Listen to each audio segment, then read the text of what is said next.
தமிழக வெற்றி கழகத்தின் 2வது மாநில மாநாடு கடந்த வாரம் ஆகஸ்ட் 21ஆம் தேதி மதுரையில் நடைபெற்றது.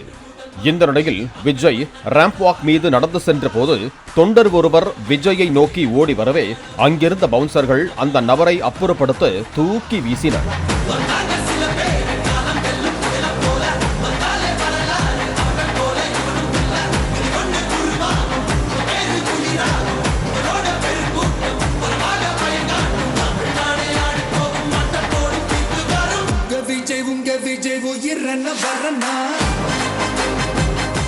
இதனை பார்த்த விஜய் இப்படியெல்லாம் நடந்து கொள்ளக்கூடாது என்று பவுன்சர்களை தடுத்தார்.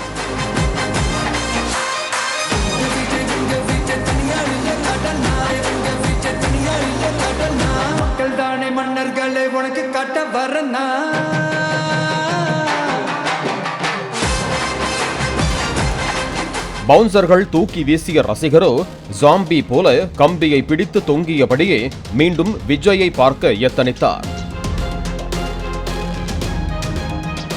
அவருக்கு காயம் ஏதும் ஏற்பட்டதாக தெரியவில்லை.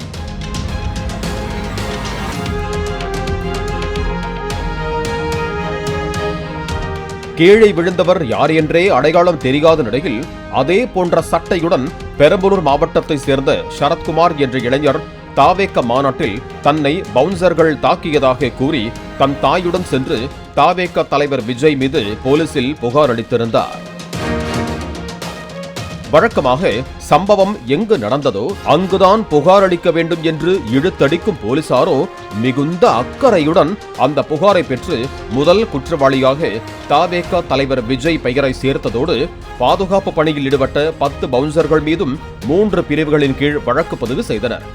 மேலும் அந்த வழக்கை விசாரணைக்காக மதுரை மாநகர காவல்துறைக்கு மாற்றி அனுப்பி வைத்துவிட்டதாகவும் கூறப்படுகிறது. விஜய் மீது புகார் அளித்த ஷரத் எனும் அந்த நபர் முதல் நாள் அது நான் அல்ல என்று மறுத்து பேசிய நிலையில் மறுநாள் புகார் அளித்திருந்தார். அவரிடம் மாநாட்டிற்கு சென்ற விவரங்களை கேட்டபோது தாயும் மகனும் எந்த ஒரு ஆதாரத்தையும் கொடுக்கவில்லை. ஒரே ஒரு போட்டோ செல்ஃபி வச்சிருப்பாப்ல, அதை காமி தம்பி போதும், எனக்கு நீ தரக்கூட வேணாம். இல்லங்க, இவன் போனுக்கு மேல இடத்துல இருந்து போன் பண்ணி சரத்து எங்க இருக்கான்னு போன் வருது. சத்தியமா இது என் போன், என்னோட போன் தான். அந்த பையனுக்கு ஸ்டேஜ் இருக்குல்ல கண்ணு, அந்த மேடை இருக்கு, மேடையில இருந்து எவ்வளவு தூரத்துல நின்று இருப்பீங்க? ரேம்போ பக்கத்துல நின்னீங்க. ஸ்டேஜ்ல இருந்து பக்கத்துலேயே இருந்தீங்க. நீங்கள் பார்த்த உடனே ஏன் இப்போ ஒரு அரசியல் பிரபலம், அது இல்லாமல் பார்த்தீங்கன்னா சினிமா பிரபலம், அவருக்கு இவ்வளோ மாதிரி பாதுகாப்புலாம் இருக்கும். அங்கே வந்து நம்ம வந்து ஒரு தடையை தாண்டி போகும்போது நம்மளுடைய பாதுகாப்பு வந்து கேள்விக்குறியாயிரும், அப்படி போகக்கூடாது அப்படிங்கிற மாதிரிலாம் உங்களுக்கு அந்த இதெல்லாம் இல்லையா? யோசனை இருந்திருக்கும்.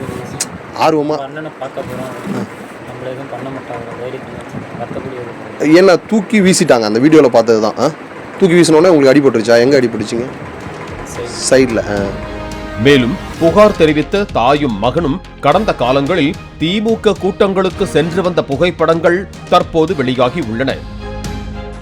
இதற்கிடையே தாவேக மாநாட்டில் பவுன்சர்களால் தூக்கி வீசப்பட்ட நபர் பெரம்பலூரை சேர்ந்தவரே இல்லை, அதற்கான ஆதாரம் தங்களிடம் உள்ளதாகவும் பெரம்பலூர் தாவேக மாவட்ட செயலாளர் சிவகுமார் தெரிவித்தார். தளபதி அவர்கள் வந்து அவரோட பாதுகாவலர்கள் பவுன்சரை தூக்கி போட்டாங்க, ஒரு பையனை பெரம்பலூர் பெரியம்மாபாளையத்துலன்னு சொல்லியிருக்காங்க.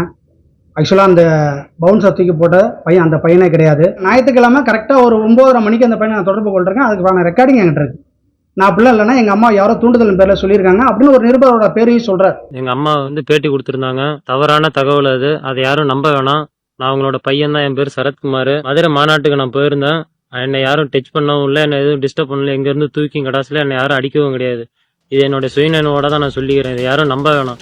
இந்த நிலையில் விழுப்புரத்தை சேர்ந்த அஜய் என்ற வேறு ஒரு இளைஞரின் தாய், என் மகன்தான் ராம்ப் வாக் மீது ஏற முயன்ற போது பவுன்சர்களால் தாக்கி கீழே விழுந்ததாக தெரிவித்து வீடியோ ஒன்றை வெளியிட்டுள்ளார்.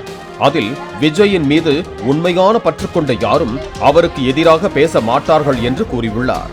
மேல இருந்து உயிர்ந்தது என் பிள்ளைய போயிட்டு என் பிள்ளைதான் உயிர்ந்துச்சு, விஜய் கண்டுக்காத போயிட்டாரு கொண்டான்னு சொல்றாங்களே, எதுக்கு அவ்வளவு கூட வெறி? அவளுக்கு என்ன, அந்த பொம்பளைக்கு என்ன வெறி? என் பிள்ளைய நாங்க பெத்தவங்களே கம்முனுக்கிறோம், சைலண்டாக்குறோம்.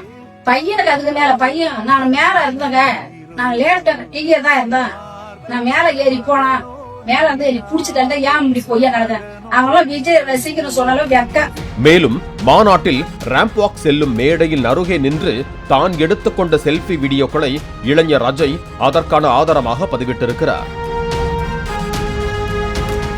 ஒய் பிரிவு பாதுகாப்பு வளையத்தில் உள்ள ஒரு அரசியல் தலைவரை லட்சக்கணக்கான தொண்டர்கள் கூடியிருக்கும் இடத்தில் இப்படி நெருங்கினால் என்ன மாதிரி நிகழ்வுகள் நடக்கும் என்பது கூடவா காவல்துறைக்கு தெரியாது என்றும் முழுக்க முழுக்க அரசியல் காழ்ப்புணர்ச்சியோடு இந்த பொய்யான புகாரின் பேரில் விஜய் மீது போலீசார் வழக்கு பதிவு செய்திருப்பதாகவும் இதனை சட்டப்படி எதிர்கொள்வோம் என்றும் தவேக தலைமை நிர்வாகிகள் தெரிவித்திருக்கிறார்கள்.